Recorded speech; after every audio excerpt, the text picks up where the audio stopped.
नमो लोये शौत्रिकाळवर्ती सिद्धाणम।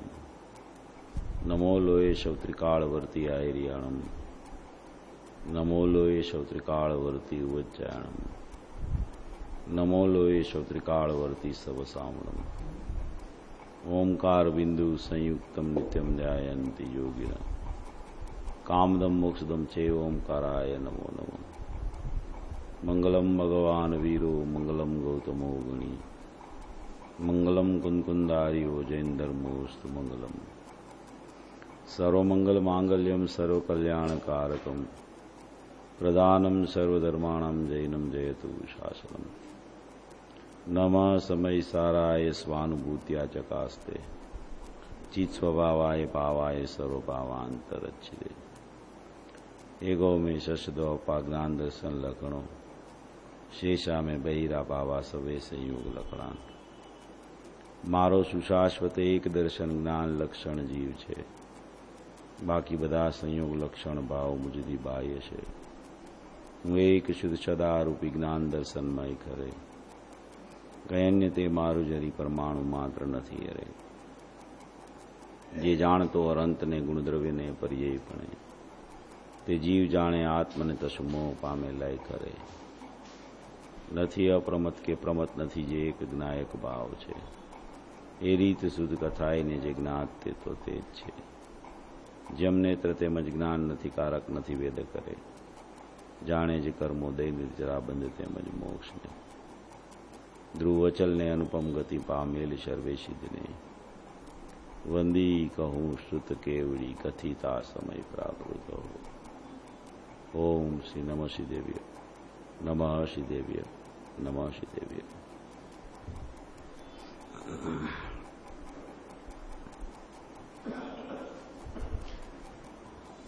पर्वाधिराज पर्युषण पर्व का आज 8वां उत्तम त्याग धर्म का दिन है।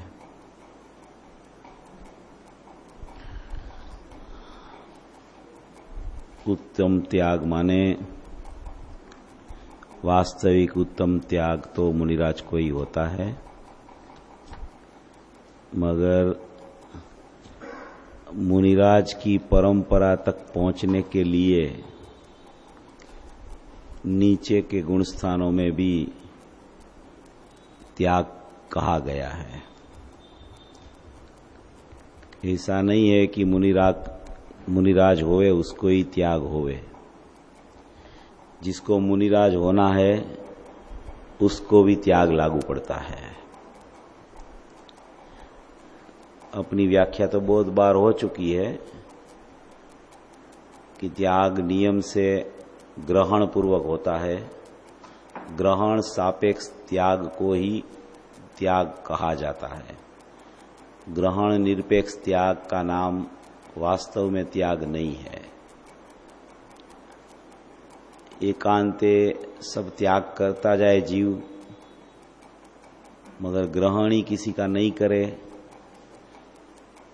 माना कि स्वरूप की लक्ष्मी यहाँ है, उसका ग्रहण नहीं होवे और बाह्य त्याग की वृत्ति में चलता रहे, तो वो त्याग वास्तव में त्याग नहीं है। वो त्याग को शुभ भाव अपन बोले, मगर शुभ भाव के साथ में सड़ंगपणे मिथ्यात्व चलता है। सड़ंग मिथ्यात्व चलता है।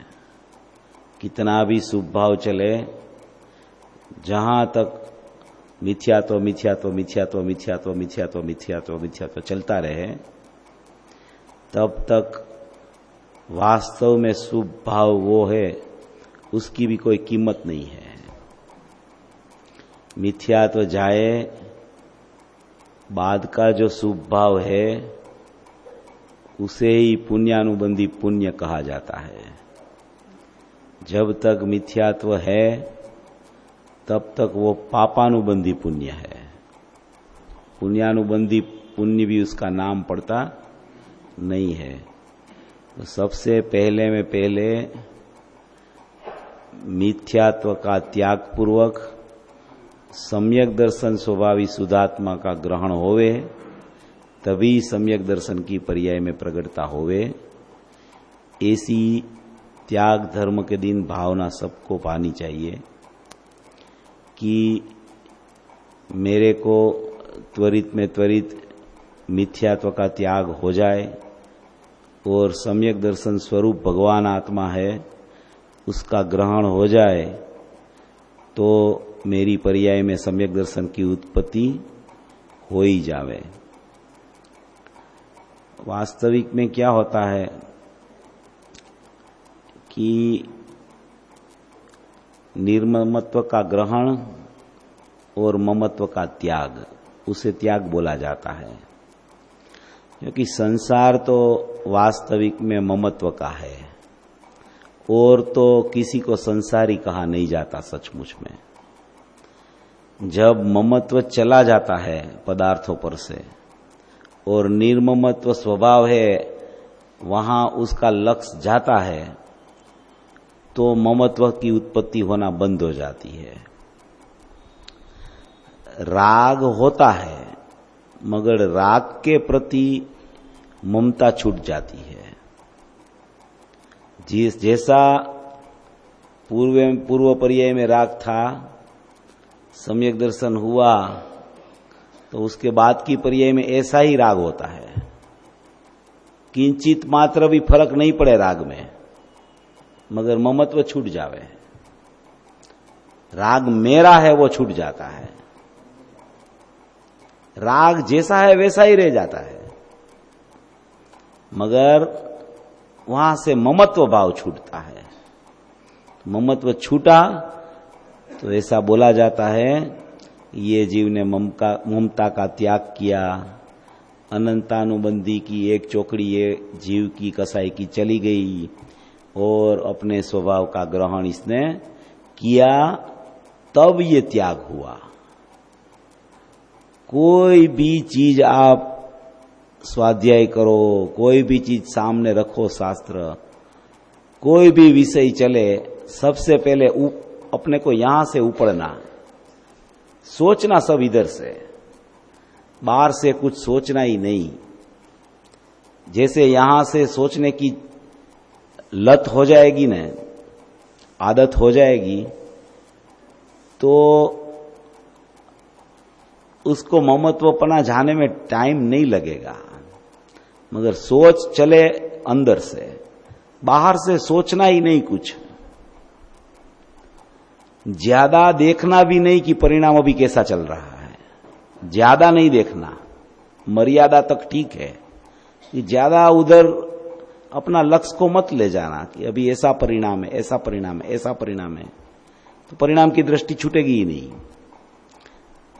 ऐसा परिणाम है तब द्रव्य कैसा है, ऐसा न ऐसा है, ऐसे देखना इधर से कि मैं तो ऐसा न ऐसा रह गया हूं, मेरा स्वभाव तो ऐसा न ऐसा है। उसमें तो कोई ग्रहण त्याग की व्यवस्था ही नहीं है, ग्रहण त्याग पर्याय में है। पर्याय में जो चीज का ग्रहण किया है वही चीज का पर्याय में त्याग होता है। पर्याय में ममत्व का ग्रहण है तो पर्याय में ममत्व का त्याग होता है और निर्ममत्व प्रकट होता है और अवलंबन इसका है, लक्ष्य इसका है। तो सबसे पहले कीमत लक्ष्य की है कि उसका लक्ष्य कहां है। बस जब तक यहां लक्ष्य नहीं है तो ममत्व चलता है, यहां लक्ष्य आता है तो ममत्व की जगह निर्ममत्व प्रकट हो जाता है। सोच सब यहां से चले न तो ग्रहण सापेक्ष त्याग की परिभाषा समझ में आवे और ऐसा सचमुच में हो भी जावे। ऐसी उत्तम त्याग की व्याख्या है। मुझे गुरुदेव श्री ने इसमें क्या फरमाया है थोड़ा अपन पढ़ लेते हैं। सम्यक प्रकार से श्रुत का व्याख्यान करना और मुनि वगैरह को पुस्तक स्थान तथा पीछीकरण आदि संयम का साधन देना, ये धर्मात्माओं का उत्तम त्याग धर्म है। जो धर्मात्मा होता है ना वो इस तरीके से प्रवर्तता है। मैं शुद्ध आत्मा हूं, मेरा कुछ भी नहीं है, ऐसा सम्यक ज्ञान पूर्वक अत्यंत निकट सम्यक ज्ञान पूर्वक मैं आत्मा हूं, मेरा कुछ भी नहीं है, ऐसा सम्यक ज्ञान पूर्वक अत्यंत निकट जो शरीर है, अत्यंत निकट शरीर, उसमें भी ममता का त्याग करना, वो ममता का त्याग करके शुद्ध स्वरूप में रमणता करके मुनियों को, ऐसे मुनियों को सर्वभाव प्रभाव का त्याग हो जाता है। आत्मा के भान पूर्वक शरीर आदि सर्व पदार्थों के पर से ममता का त्याग करना, उसमें आकिंचन्य धर्म भी आ जाता है। इसमें ऐसा कहना चाहते हैं कि सबसे नजदीक में नजदीक उसके पास शरीर है और अनादि से शरीर की एकत्व बुद्धि चलती है, शरीर का ममत्व चलता है। शरीर का ममत्व चले तभी बाहर का संयोग पदार्थ है उस पर ममत्व चले। सबसे पहले इस पर ममत्व चलता है, इसका ममत्व चलता है ना, इसलिए संयोग पर दृष्टि जाती है कि इसके लिए वो चाहिए, इसके लिए वो चाहिए, इसके लिए वो चाहिए, इसके लिए वो चाहिए। सबसे पहले ममता चलती है शरीर में, क्योंकि शरीर के लिए जो चीजें चाहिए वो संयोग कहलाती है। और संयोग के प्रति ममत्वता क्यों चलती है कि शरीर मेरा है ऐसा मानता है कि शरीर को मैं ऐसा नहीं करूंगा तो शरीर खराब होगा, शरीर में तकलीफ आएगी, तो ये करना पड़ेगा, ये करना पड़ेगा, ये करना पड़ेगा। इसलिए शरीर का एकत्व से सब बाह्य संयोगों में उसकी दृष्टि चली जाती है, क्योंकि शरीर सबसे निकट है और अनादि से जीव कभी अशरीरी नहीं हुआ है, शरीर के बिना नहीं रहा है। निगोद में जब था तब भी एक इंद्रिय रूप शरीर उसके पास था, कम से कम एक इंद्री तो उसके पास रही गई है, स्पर्श इंद्री।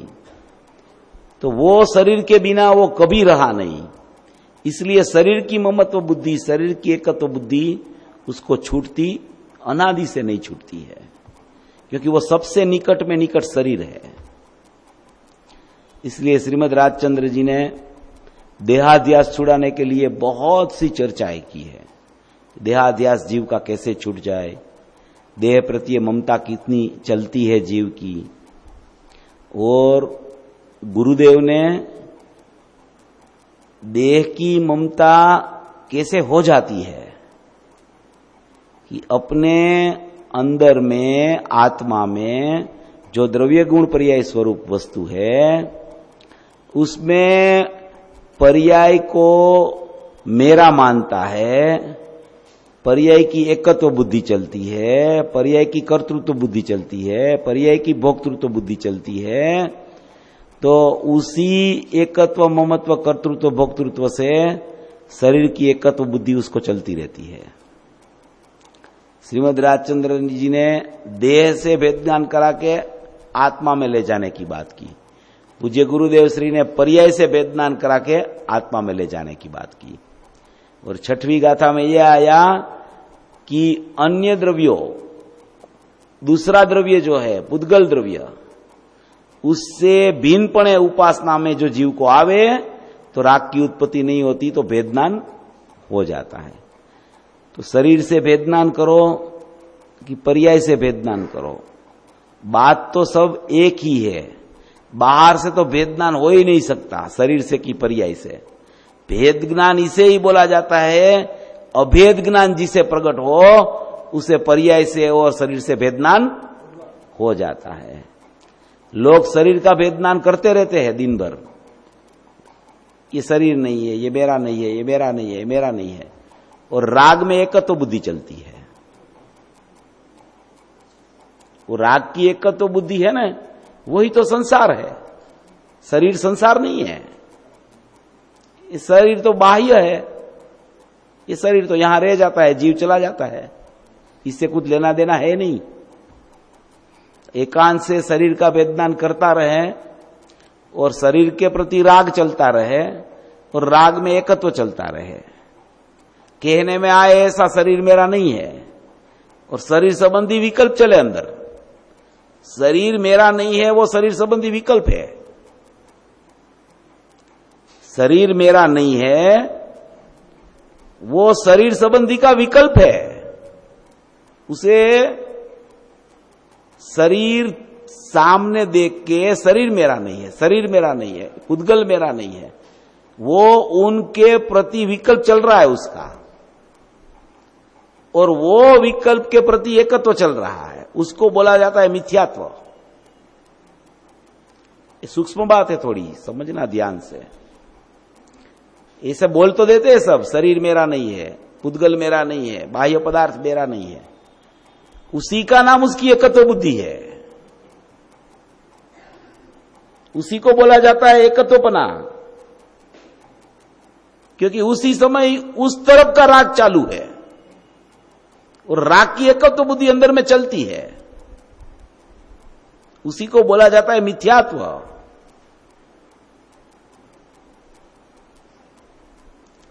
बाह्य से कुछ लेना देना आत्मा का है ही नहीं सचमुच में। इसलिए सबसे पहले राग से वेदनान करना सीखना। अपनी पर्याय में विकल्प रूपी राग जो चल रहा है, वो विकल्प के साथ कितनी एकता होती है और कितनी एकता छूटती है, बस। अभी वो एकता छूटे और वो एकता हुए, वो एकता छूटती है कि वो एकता होती है, उसका भी ज्ञान मैं आत्मा हूं, वहां तक उसका ज्ञान पहुंचता कि नहीं, तब वो पता चलता है। उससे पहले पता भी नहीं चलता है। इसलिए ऐसे ही त्याग त्याग बोलने से ग्रहण के बिना त्याग होता नहीं है। एकांत से ऐसे ही कहते जाए शरीर मेरा नहीं है, ये मेरा नहीं है, ये मेरा नहीं है, और उसके प्रति राग चला रहे, अंदर विकल्प चला रहे।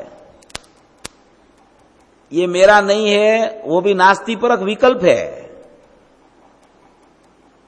विकल्प बोला जाता है उसको, और वो विकल्प के साथ एकत्व चलता है, उसको बोला जाता है मिथ्यात्व। और वो मिथ्यात्व और वो विकल्प और शरीर, वो कुछ शुद्ध स्वभाव में नहीं है, ऐसा मैं हूं, उसका नाम बोला जाता है ग्रहण। और वो ग्रहण होता है तो ये कुछ मेरा नहीं है, ऐसा वास्तविक त्याग हो जाता है। ऐसा ग्रहण त्याग का प्रकरण है, उसको त्याग धर्म बोला जाता है। इसे कहते हैं त्याग धर्म की व्याख्या। अभी अपना जो प्रकरण चल रहा है,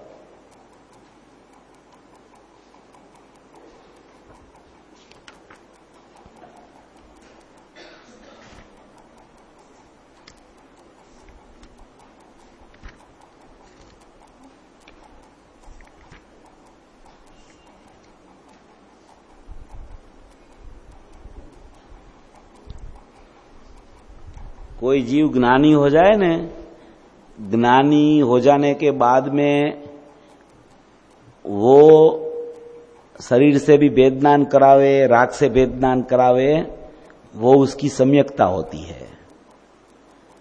मगर वो ऐसा वेदनान कराते रहे और अपन ऐसा सोचते रहे अभेद का ज्ञान के बिना, तो वो वास्तविक में त्याग बोला जाता नहीं है। कहने का आशय ये है। अभी ये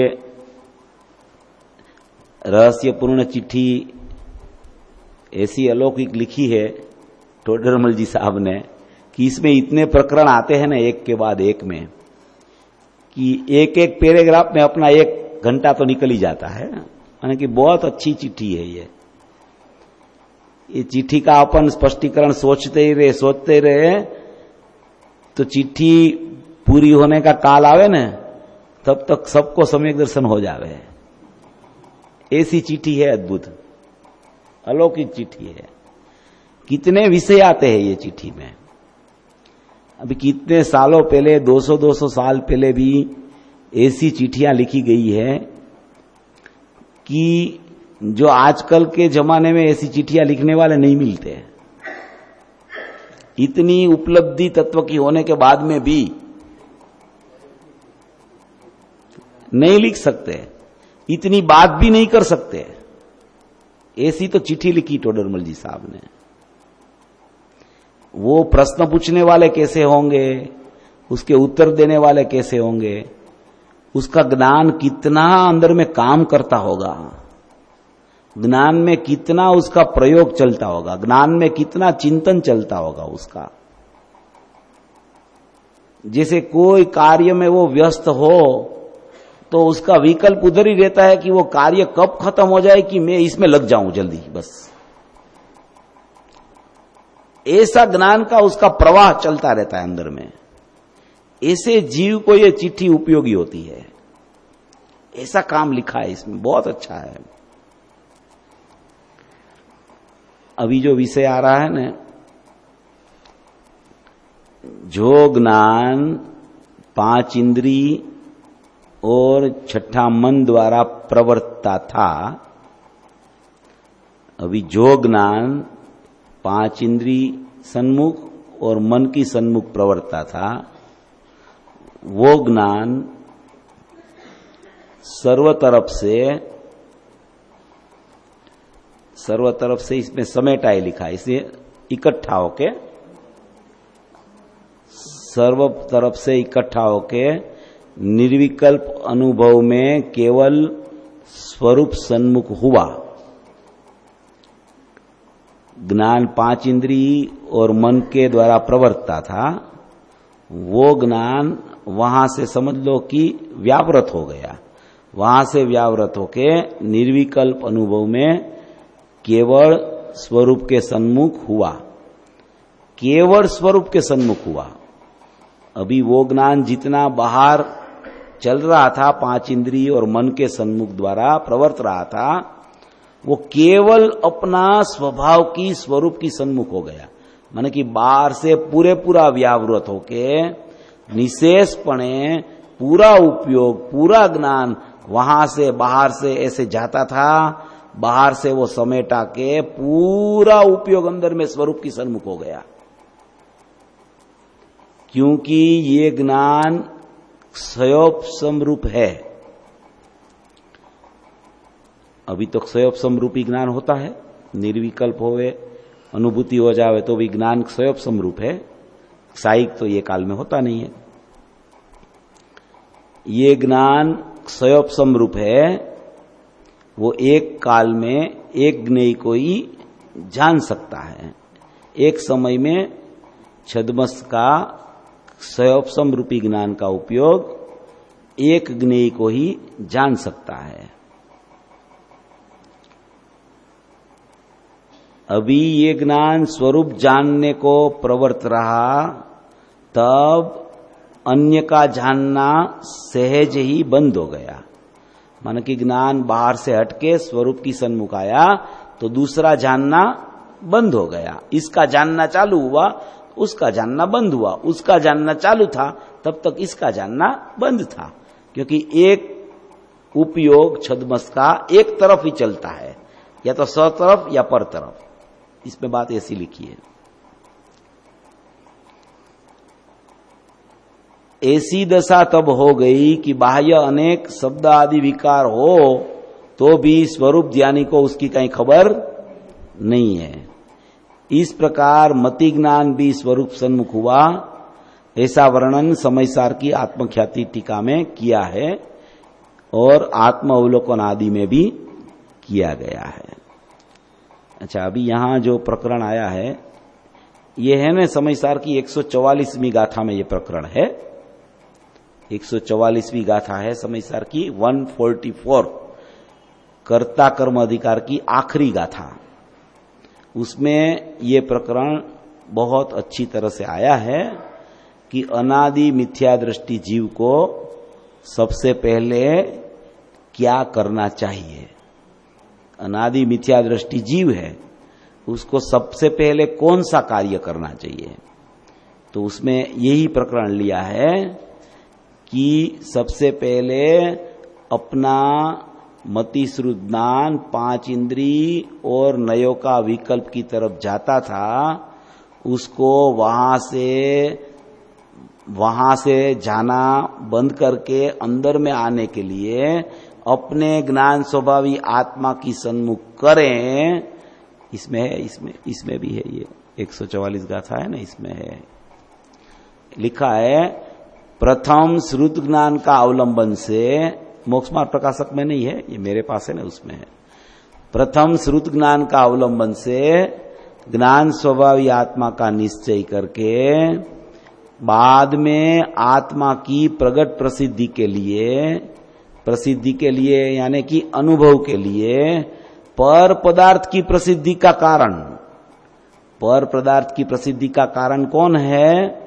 पर पदार्थ की प्रसिद्धि का कारण जो इंद्रिय द्वारा और मन द्वारा प्रवृत्ति बुद्धि, इंद्रिय द्वारा और मन द्वारा जो ज्ञान प्रवर्त रहा है, इंद्रिय का सहारा लेके जो ज्ञान वर्त रहा है और मन का सहारा लेके जो ज्ञान वर्त रहा है, जो ज्ञान इंद्रिय का सहारा लेता है, स्पर्श, रस, घ्राण, चक्षु, कर्णेंद्रिय, ये 5 इंद्रिय यहां से शुरू होता है। स्पर्श, रस, घ्राण, चक्षु और कर्णेंद्रिय, ये 5 इंद्रिय जो है शरीर परिणाम को प्राप्त, ये 5 इंद्रिय है, उस तरफ जो ज्ञान चलता है उसे बोला जाता है मति ज्ञान। जब मति ज्ञान का उपयोग इंद्रिय की सन्मुख होके चलता है, वो चलते चलते चलते चलते फिर उसको कुछ चिंतन चलने लगता है, तो 5 इंद्रिय का सन्मुख वाला मति ज्ञान लब्ध होके श्रुत ज्ञान चालू होता है और वो श्रुत ज्ञान में मन संबंधी विकल्प चलता है। तो इंद्रिय की सन्मुख होके जो ज्ञान चले उसको बोला जाए मति ज्ञान, और मन की सन्मुख होके जो ज्ञान चले उसको बोला जाए श्रुत ज्ञान। तो इंद्रिय और मन की सन्मुख जो होके जो ज्ञान उसका सहारा लेके वर्त रहा है, ज्ञान ने सहारा किसका लिया? कुछ जानना है तो इंद्रिय का सहारा लिया, कुछ सूंघना है तो इंद्रिय का सहारा लिया, कुछ चखना है तो इंद्रिय का सहारा लिया, कुछ स्पर्श करना है तो इंद्रिय का सहारा लिया, कुछ सुनना है तो भी इंद्रिय का सहारा लिया। इसको बोला जाता है इंद्रिय ज्ञान। इंद्रिय की सन्मुख होके जो ज्ञान वर्ते उसका नाम है इंद्रिय ज्ञान। और मन का संग करके जो वर्तता है, मन का सहारा लिया है जिसने, उसको बोला जाता है विकल्प, उसको बोला जाता है विकल्प। विकल्प होता है श्रुत ज्ञान में। मति ज्ञान इंद्रिय की सन्मुख होता है, श्रुत ज्ञान मन की सन्मुख होता है। 5 इंद्रिय और छठवा मन, संगनी पंचेंद्रियपणा अपने सब लोगों को है, तो वो संगनी पंचेंद्रियपणा की सन्मुख होके जो ज्ञान वर्ते उसको मति श्रुत ज्ञान बोला जाता है। ऐसे ज्ञान में मति, ऐसे पर पदार्थ की प्रसिद्धि का कारण जो इंद्रिय द्वारा और मन द्वारा प्रवृत्ति बुद्धि हो, इंद्रिय द्वारा और मन द्वारा जे प्रवर्तता है वो ज्ञान, ऐसे ज्ञान को मर्यादा में लाकर मति ज्ञान तत्व को आत्मसन्मुख किया और अनेक प्रकार के नए पक्ष के विकल्प से आकुलता को उत्पन्न करने वाला श्रुत ज्ञान की बुद्धियों को भी मर्यादा में लाकर श्रुत ज्ञान तत्व को भी आत्मसन्मुख किया। ऐसा 144वीं गाथा में पाठ है कि प्रथम में प्रथम क्या करना कि आत्मा की प्रसिद्धि के लिए श्रुत ज्ञान का अवलंबन से ज्ञान स्वभाव आत्मा का निश्चय करना। निश्चय और निर्णय श्रुत ज्ञान में होता है।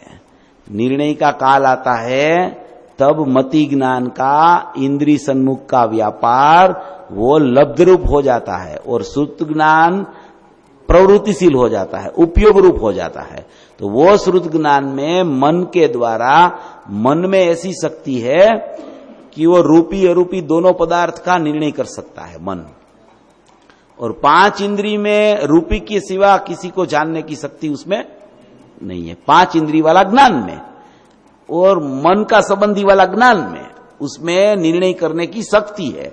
वो रूपी अरूपी दोनों का निर्णय कर सकता है। जो ज्ञान मन के साथ मन का सहारा लेके प्रवर्तता है वो रूपी अरूपी दोनों का निर्णय करता है, और जो ज्ञान मात्र इंद्रिय की सन्मुख प्रवर्तता है वो मात्र रूपी पदार्थ को ही जानता रहता है। इसलिए मति श्रुत दोनों अपने पास वर्तमान में मौजूद है। संज्ञी पंचेंद्रियपणा है, अपने पास मति श्रुत ज्ञान मौजूद है, इसलिए अपने पास निर्णय करने की ताकत है, क्योंकि अपने पास मन है। अपन कैसे है? संज्ञी जीव है, तो संज्ञी जीव के पास मन रहता है, और पंचेंद्रिय 5 इंद्रिय का उघाड़ भी अपने एक संयोपसम अनुसार उतना उघाड़ भी अपने पास बच गया है, और मन भी है, तो मन द्वारा निर्णय करने की शक्ति भी अपने पास अभी इस वक्त मौजूद है। तो ऐसा जीव अपना ज्ञान स्वभावी, प्रथम ज्ञान स्वभावी आत्मा का श्रुत ज्ञान के अवलंबन से निर्णय कर सकता है, ऐसा कहना चाहते हैं। 144वीं गाथा में ये बात आई है। यही 144वीं गाथा पर से ही ये टोडरमल जी साहब ने इसमें ये बात लिखी है। इसमें कोटेशन भी दिया है गुरुदेव ने 144वीं गाथा वाला। तो अभी इसमें ऐसा लिखते हैं कि जो ज्ञान 5 इंद्रियों और 6वें मन द्वारा प्रवर्तता था वही ज्ञान सर्वबाजू से समेटा के निर्विकल्प अनुभव में केवल स्वरूप सन्मुख हुआ। अभी 5 इंद्रिय द्वारा ज्ञान वर्तता था, मन द्वारा जो ज्ञान वर्तता था, इंद्रिय सन्मुख वाला ज्ञान मति ज्ञान और मन सन्मुख वाला ज्ञान श्रुत ज्ञान, वो दोनों को वहां से समेट कर ज्ञान बाहर जाता था। तो वहां से श्रुत ज्ञान का अवलंबन से आत्मा का निश्चय करना, ऐसा आया 144वीं गाथा में। तो श्रुत ज्ञान का अवलंबन से आत्मा का निश्चय करना माने कि श्रुत ज्ञान का अवलंबन लेना, ऐसा नहीं है उसका अर्थ। श्रुत ज्ञान उसके पास है, उस श्रुत ज्ञान से आत्मा का अवलंबन लेना। श्रुत ज्ञान का अवलंबन लेना उसका मतलब यह है कि श्रुत ज्ञान का अवलंबन नहीं लेना है। श्रुत ज्ञान का विषय क्या है कि श्रुत ज्ञान में मन के साथ अभेदों के विकल्प भी चलता है, और ज्ञायक के साथ में अनन्य हो जाए तो उसमें निर्णय होने की ताकत भी वो श्रुत ज्ञान में है। तो प्रथम ज्ञान स्वभावी आत्मा का श्रुत ज्ञान का अवलंबन बड़े निश्चय करना, उसका मतलब है कि श्रुत ज्ञान को मर्यादा में लाना। मर्यादा में लागे वो श्रुत ज्ञान में मैं आत्मा हूं, ये ज्ञान आत्मा का है, ऐसा श्रुत ज्ञान से आत्मा का निर्णय करना, उसे बोला जाता है कि श्रुत ज्ञान का अवलंबन से आत्मा का निर्णय करना। श्रुत ज्ञान का अवलंबन लेके आत्मा का निर्णय करना ऐसी बात नहीं है। श्रुत ज्ञान में आत्मा का निर्णय होता है, तो ऐसा बोला जाता है कि श्रुत ज्ञान का अवलंबन से आत्मा का निर्णय करना। ऐसा सब मति श्रुत ज्ञान को समेट करके केवल वो स्वरूप सन्मुख हुआ, क्योंकि ये ज्ञान स्वयोपसम रूप है, एक काल में एक नहीं कोई जानता है। अभी स्वरूप सन्मुख हो गया ज्ञान, बाहर से हट गया, इंद्रिय का विकल्प भी छूट गया, मन संबंधी नयों का विकल्प भी उसने छोड़ दिया, और वो ज्ञान बाहर जाता था, उसको निर्णय करके परोक्ष अनुभूति में आके परोक्ष अनुभूति की स्टेप पसार करके उसने जो निर्विकल्प अनुभूति प्रत्यक्ष वेदन पूर्वक की, ऐसा जीव को क्षयोपशम ज्ञान प्रकट हुआ, ऐसा कहने में आता है। वो अनुभव की प्रोसेस अपन ने बहुत बार चर्चा कर ली है अभी, तो सब अनुभव कर लेना उस प्रोसेस से, और बाद में सब एक क्षयोपशम ज्ञान रूप एक काल में एक नहीं कोई जानता है, उस पर आ जाना। बराबर है ना? वो तो अनुभव तो हो ही जाएगा, सबको होने वाला है ना, है? अपने को अनुभव नहीं होगा तो किसको होगा? अपने को सबको होने वाला है अनुभव, चाहे आज होवे, कल होवे, थोड़े दिन के बाद होवे। अनुभव तो ये भव में सबको होने का ही है, सबको लेना का है ना, अनुभव की नहीं लेना है।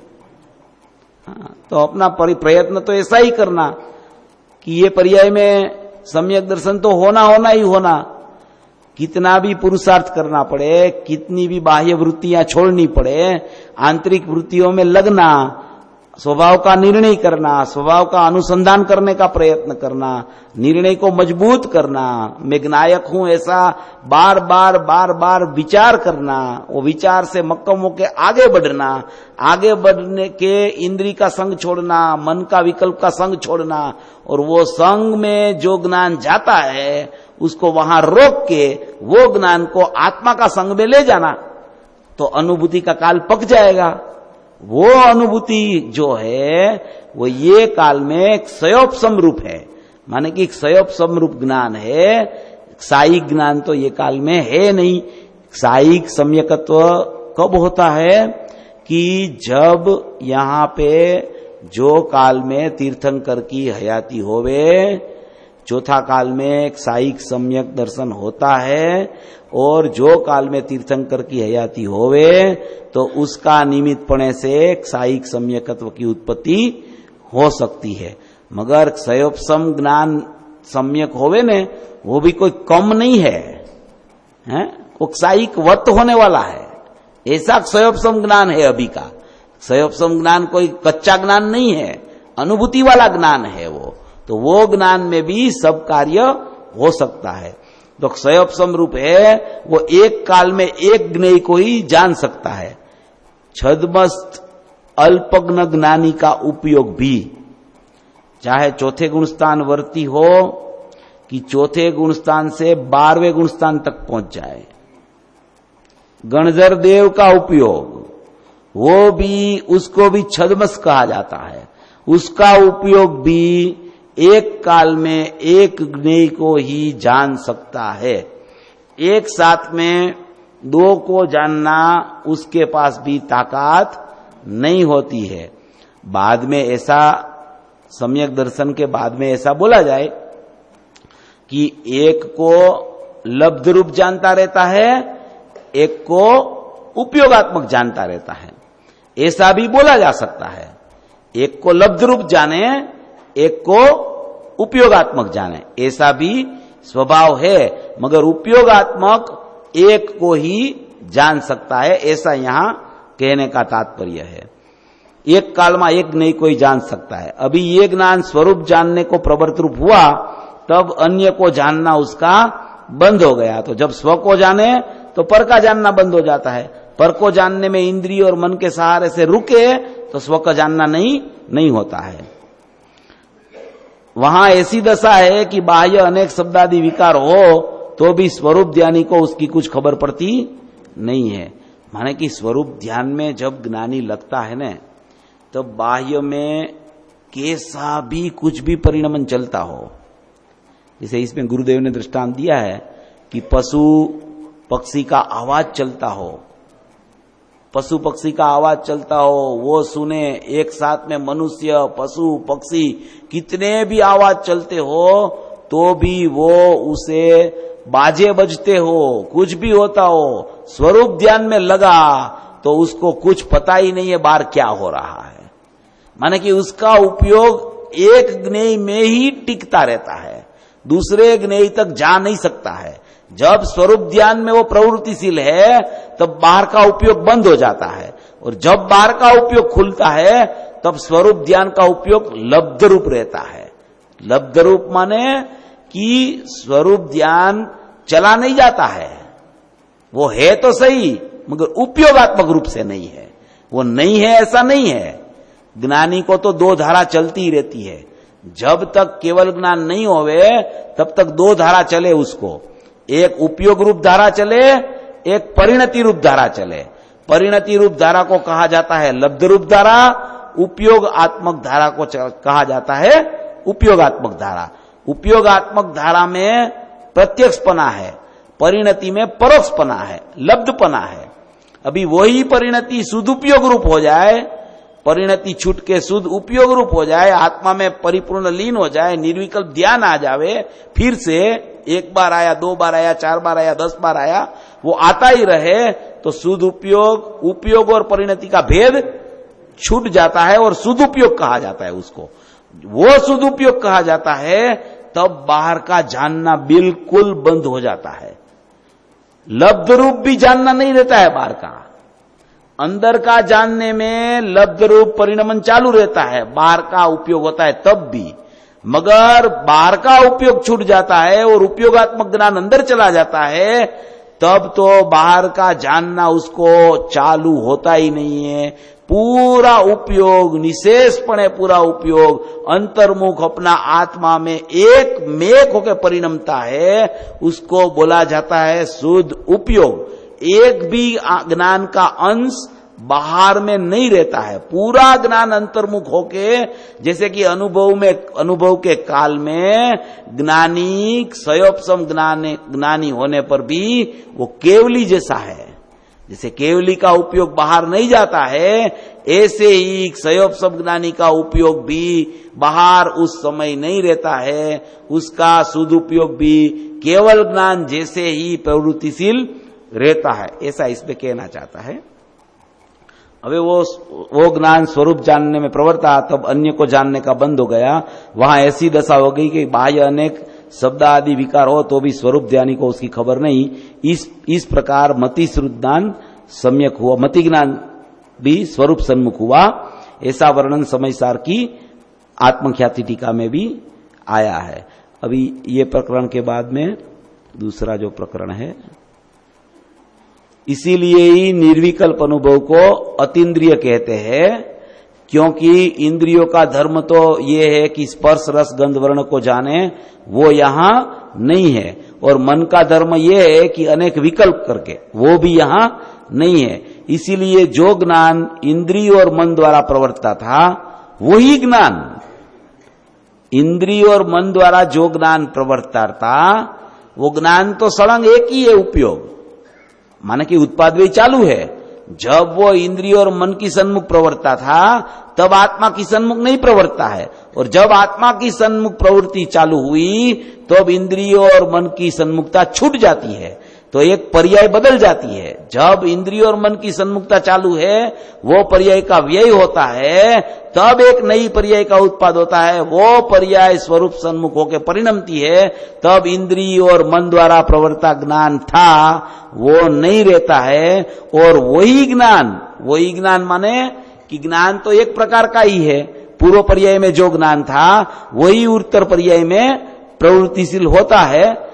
यहां ऐसा लिखा है ना कि ज्ञान वही थी, वो ज्ञान इंद्रिय तथा मन द्वारा प्रवर्तता था, वही ज्ञान, माने कि एक ही पर्याय में नहीं होता है। ये जो पर्याय इंद्रिय और मन सन्मुख चली गई, वो पर्याय नहीं अंदर चली जा सकती है, क्योंकि वो पर्याय में समय तो एक ही है, एक ही समय में होता है।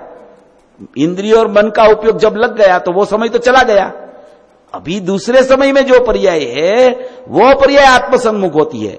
तो बोला जाता है क्या कि पूर्व में पर्याय में भी जो ज्ञान था वो बहिर्मुख था, और उसके बाद की पर्याय में जो ज्ञान अंदर से आया वो अंतर्मुख हुआ, उसको बोला जाता है वही ज्ञान। वही ज्ञान माने एक समय में तो एक ही ज्ञान उपयोग होता है, तो वो समय में वो ज्ञान उपयोग इंद्रिय और मन में लग गया, तो फिर वही उपयोग तो आत्मा में नहीं लगता है, वो तो चला गया उपयोग, समयवर्ती उपयोग है। और दूसरे समय में जो ज्ञान आता है, वो पूर्व समय में ज्ञान था वो बहिर्मुख था, दूसरे समय में ज्ञान आया, वही ज्ञान जो इंद्रिय और मन द्वारा प्रवर्तता था, वही ज्ञान जब अनुभव में प्रवर्तता है, तब उसको अतीन्द्रिय कहते हैं। स्वानुभव के काल में अतीन्द्रिय ज्ञानपना निरंतर असंख्य समय तक ज्ञानी को चलता रहता है, असंख्य समय तक चलता है, और असंख्य समय तक उसको अनुभूति चालू रहती है। असंख्य समय चले, उसमें प्रत्येक समय में उत्पाद व्यय चालू है, उत्पाद व्यय बंद नहीं हो जाता है अनुभूति के काल में। अनुभूति के काल में भी उत्पाद व्यय, उत्पाद व्यय, उत्पाद व्यय, उत्पाद पर्याय का, अवलंबन ध्रुव का और व्यय पर्याय का, फिर से उत्पाद पर्याय का, अवलंबन ध्रुव का और वो पर्याय का व्यय, ऐसा असंख्य समय तक निरंतर अनुभूति के काल में चलता ही रहता है। अभी इसमें आया ना कि ये अनुभूति अतीन्द्रिय में वही समय चलती रहती है। अभी एक दूसरी बात बताऊं आपको कि ज्ञानी को सम्यक दर्शन के पूर्वक चतुर्थ गुण स्थान आ गया। अभी चतुर्थ गुण स्थान में श्रद्धा तो उसकी सम्यक हो गई, तो श्रद्धा तो समझो कि नायक से चोट गई, अभी वो तो अभी उखड़ने वाली नहीं है। जो कोई स्वरूप से च्युत हो जाता है ना, गिर जाता है, उसकी बात अपन करते नहीं है। अपने मार्ग में वो बात आती नहीं है। गुरुदेव ने ना बोली है कि अपना सम्यक दर्शन जो होता है ना सबका, वो अप्रतिवती होता है। उसको कोई खंड वाला देखना ही नहीं कभी कि भी गिर जाएगा ये हो जाए, ऐसा कुछ नहीं है। वो सम्यक दर्शन हुआ तो श्रद्धा तो उसकी चोट गई, अभेद की साथ एक में हो गई श्रद्धा, अभी वो छूटने वाली नहीं है। तो मेरा प्रश्न ये है कि अभी श्रद्धा के अलावा जितनी पर्याय हैं उसकी तो एक देश सुत्ता ही हुई है। तो अभी एक देश सुत्ता वाली पर्याय जो है उसको परिपूर्ण होना हो तो उसको अवलंबन किसका लेना, अवलंबन उसको किसका और कैसे लेना चाहिए। श्रद्धा तो चोट गई है, श्रद्धा अभेद हो गई है द्रव्य के साथ में, अभी वो उखड़ने वाली नहीं है वहां पे। तो उसको अवलंबन कैसे लेना, किसका लेना, किस तरफ से लेना।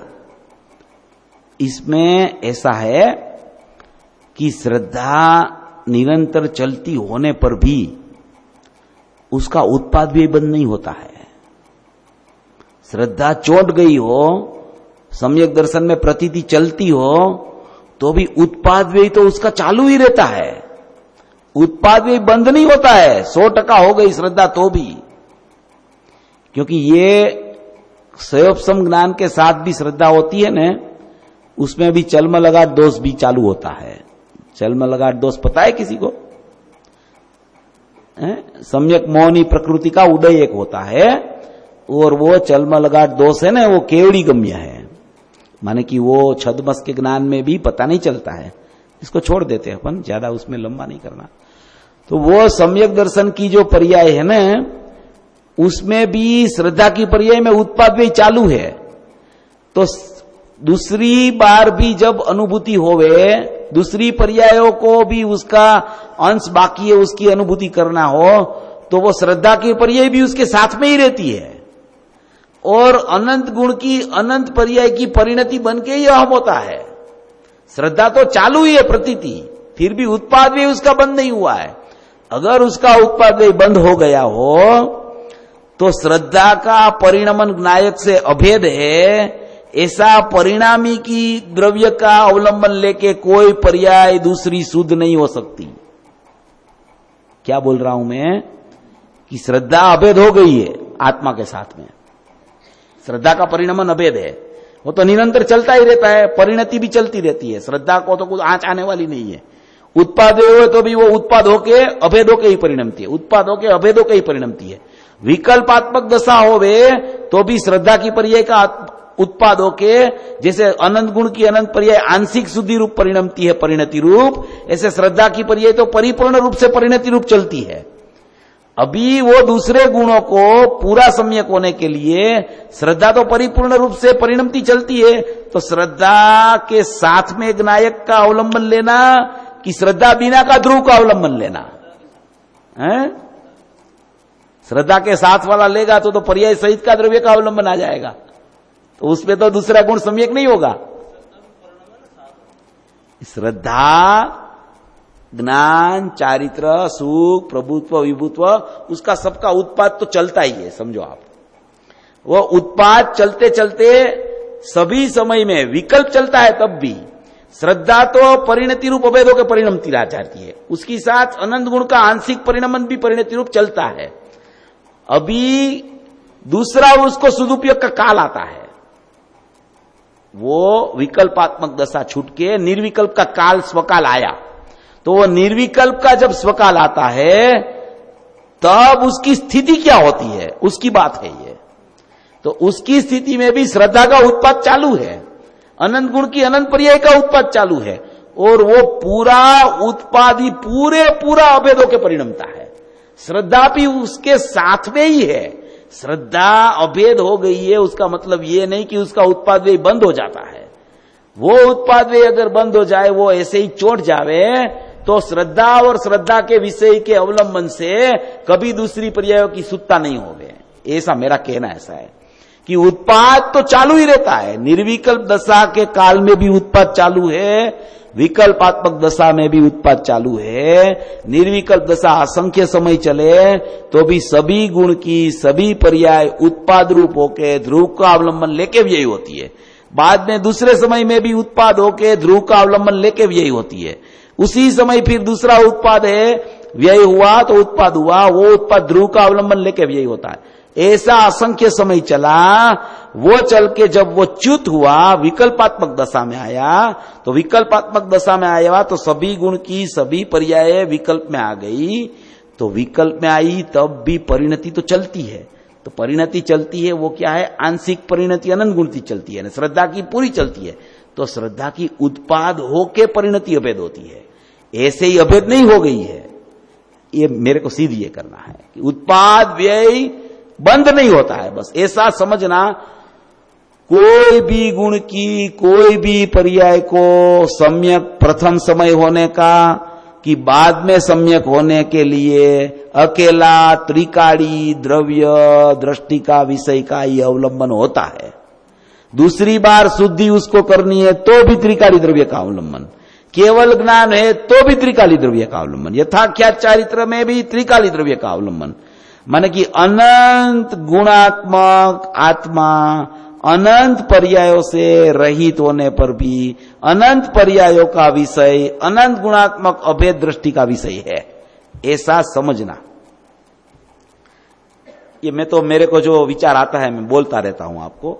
आपको कितना समझ में आता है वो तो आपकी योग्यता के ऊपर है। एक समय किसी की वाणी से किसी को समझ में सचमुच में आता भी नहीं है, तो एक द्रव्य दूसरा द्रव्य का कर्ता हो जाए। कोई भी जीव समझता है तो अपने ज्ञान से समझता है। सामने वाला को निमित्त बोलना ने वो भी क्या है कि उसको गाली देने बराबर है। उसको निमित्त बोलना उसका मतलब उसको कर्ता बनाना। तो मैं क्यों कर्ता बनूं किसी का? मैं तो अकर्ता हूं, मैं कर्ता बनूं क्यों? मैं तो अकर्ता स्वाभाविक नायक हूं। और निमित्त कुछ करता है उसका मतलब ऐसा हो गया कि वो निमित्त नहीं रहा, वो उस कार्य का उपादान हो गया। वो ऐसा नहीं होता है। इसलिए जब ज्ञान जब प्रवर्त में अनुभव में प्रवर्तता है तब उसको अतीन्द्रिय कहते हैं। अभी स्वानुभव के टाइम की उपयोग का विशेष वर्णन ऐसा हेडिंग करके एक बात आई है, वो अपन थोड़ा पढ़ लेते हैं। बाद में ये चिट्ठी का प्रथम विषय समाप्त होता है, बाद में दूसरा है ना वो अलग से है प्रश्न, तो ये अपन पढ़ लेते हैं। और ये स्वानुभव मन द्वारा हुआ ऐसे भी कहते हैं क्योंकि ये अनुभव में मति श्रुत ज्ञान है, अन्य कोई ज्ञान नहीं। अन्य कोई ज्ञान नहीं माने अवधि मन प्रिय केवल नहीं है। मति श्रुत ज्ञान इंद्रिय तथा मन का अवलंबन के बिना होता नहीं है। मति को इंद्रिय का अवलंबन है, श्रुत को मन का अवलंबन है। उसके बिना मति श्रुत ज्ञान की प्रवृत्ति होती नहीं है। उसमें इंद्रियों का तो यहां अभाव ही है, क्योंकि इंद्रिय का विषय तो मूर्तिक पदार्थ ही है। स्वानुभव के टाइम की उपयोग की वर्णन की चर्चा इसमें चल रही है, क्योंकि इंद्रिय का विषय तो मात्र मूर्तिक पदार्थ ही है। अब यहां मति ज्ञान है क्योंकि मन का विषय मूर्तिक और अमूर्तिक दोनों पदार्थ है। मूर्तिक और अमूर्तिक दोनों को लक्ष्य में अपना ये जो श्रुत ज्ञान है वो मन द्वारा ले सकता है। इसलिए यही मन के संबंधी परिणाम स्वरूप के विषय एकाग्र होकर अन्य चिंता का निरोध करते हैं। इसलिए उसको मन द्वारा हुआ ऐसा कहा जाता है। एकाग्र चिंता निरोधो ध्यानम, ऐसा ध्यान का लक्षण भी कहा है। ये अनुभव दशा में संभवित है। और समयसार नाटक में भी कहा गया है, वस्तु विचारत ध्यावते मन पावे विश्राम, रस स्वादत सुख उपजे अनुभव या को नाम। इस प्रकार मन के बिना जुदा परिणाम, अलग परिणाम, पृथक परिणाम स्वरूप में प्रवर्ता नहीं। ऐसे स्वानुभव में मन जनित, स्वानुभव को मन जनित भी कहते हैं। इसी विधि से स्वानुभव को अतीन्द्रिय कहने में अथवा मन जनित कहने में कोई विरोध नहीं, विविक्सा भेद है। इसमें सिद्ध क्या करना है कि स्वानुभव के टाइम में माने कि मति ज्ञान का उपयोग का कुछ काम रहता नहीं है, क्योंकि इंद्रिय की सन्मुखता ही नहीं है। तो श्रुत ज्ञान का उपयोग काम करता है। तो श्रुत ज्ञान का उपयोग मन द्वारा प्रवर्तता है। तो मन की प्रवृत्ति ऐसी है कि वो रूपी और अरूपी, मूर्तिक और अमूर्तिक दोनों को वो जान सकता है, उसमें ऐसी शक्ति है। मन है ना, मन वो ऐसा नहीं है कि मन जड़ है इसलिए वो कुछ है ही नहीं। मन में बहुत पावर है, माने कि मन का पावर है, वो मन से उपयोगात्मक नहीं होता है।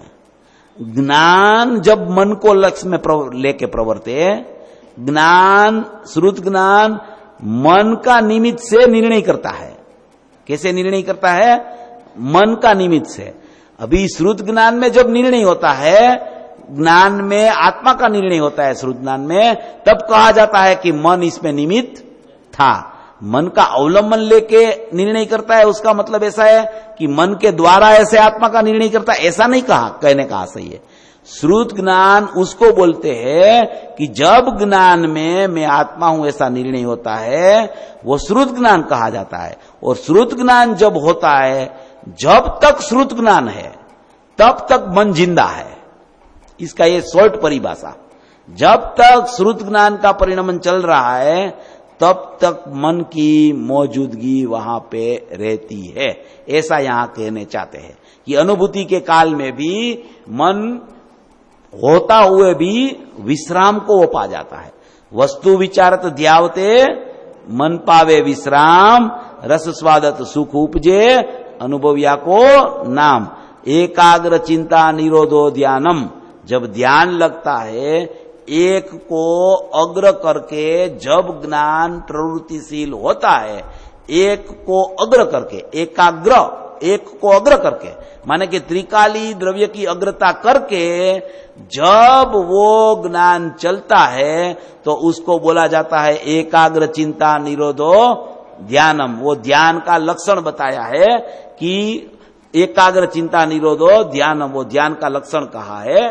तो यहां यही कहना है कि मन का अवलंबन, मन की हाजिरी, मन की उपलब्धि जब श्रुत ज्ञान में अनुभूति होती है तब भी मन मरता नहीं है, लब्ध रूप से मन वहां विश्राम होके रहता है। जब तक मन का अवलंबन से आत्मा का विचार चले तब तक विकल्प है। मन का अवलंबन छूट जाए और मैं आत्मा हूं ऐसी दशा प्रकट होवे तब अनुभूति है। और अनुभूति के काल में मन होने पर भी मन का उपयोगात्मकपणा ज्ञान में नहीं है, उसे ऐसा बोला जाता है कि लब्ध रूप से मन अभी वहां मौजूद है। इसी का नाम अनुभूति बोला जाता है। मति श्रुत ज्ञान अभी अपने पास, सब जीवों के पास मति श्रुत ज्ञान है और मति श्रुत ज्ञान में निर्णय की आवश्यकता सबको हो सकती है, निर्णय कर सकते हैं। श्रुत ज्ञान ज्यादा बलवान है, वो बलवान होके निर्णय करने में काबिल रहता है। तो अभी जो जो जीव को मति श्रुत ज्ञान की उपलब्धि हुई है, संगनी पंचेंद्रियपणा है, वो त्वरित में त्वरित अपना ज्ञान स्वभावी आत्मा का प्रथम श्रुत ज्ञान का अवलंबन से, यानी कि श्रुत ज्ञान से मैं आत्मा हूं ऐसा निर्णय कर सकता है। और ऐसा निर्णय करके वो निर्णय को आगे बढ़ा के, निर्णय को दृढ़ करके, निर्णय को दृढ़तर करके, निर्णय को दृढ़तम करके निर्विकल्प स्वसंवेदन अनुभूति तक पहुंच सकता है। कोई जीव ऐसा मत सोचना कि हमने तो इतनी गहरी बात का विचार नहीं किया है तो हम कहां से अनुभूति तक पहुंच पाएंगे। ऐसा ज्ञान के पास ऐसी शक्ति है कि एक समय में केवल ज्ञान ले ले, ऐसी शक्ति ज्ञान में भरी है।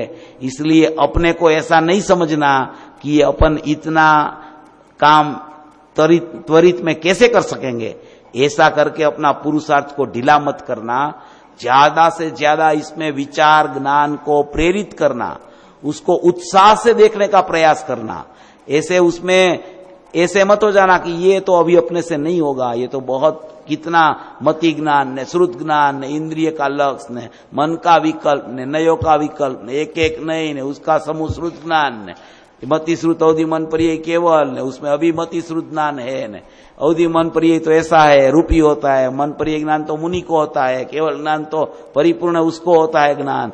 ये सब तो क्या है, समझने के लिए जितना ज्ञान का क्षयोपशम होवे और समझ में आ जाए तो अच्छा है।